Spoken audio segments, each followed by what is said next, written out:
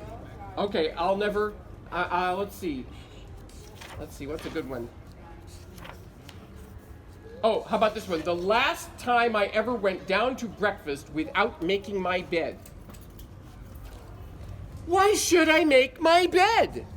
I said. It just gets messed up again. My mother said, I understand. Picked up my eggs and raisin bran and tossed them in the garbage can. Why should I serve you food, she said. You'll just get hungry again. Perfect sense. Okay, here comes a short saga. The sun that night was freezing hot. The ground was soaking dry.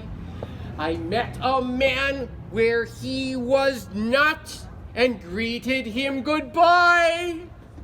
With shaven beard combed in a mess and hair as black as snow, all bundled up in nakedness and moving blazing slow, he looked not more than 23, nor less than 84.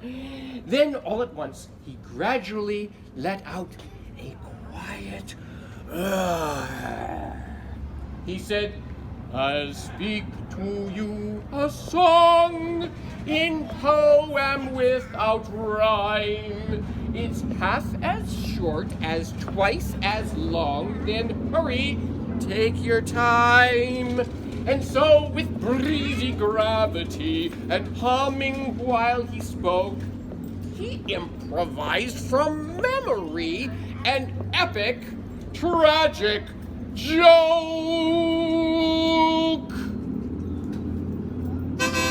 He told how many morrows passed in the unnamed land of Barrow. The evil hero loses fast a ring straight as an arrow. My eyes then heard the oddest smell. I stood up on my rear, then said, this stranger I know well. Begone to my arms here, for you're my father, son of mine. You're wrong, sir, he agreed, repeating then a different line. He spoke with plodding speed. I have no dad and twice the mother. Late at night one morn, while in their sleep they killed each other years ere I was born. I said, then let's have never met. To this he nodded, no, this night I'll vividly forget. Until back then, hello. I dropped myself into a stand, did quickly dilly-dally, and thus we parted hand in hand and climbed up to the valley.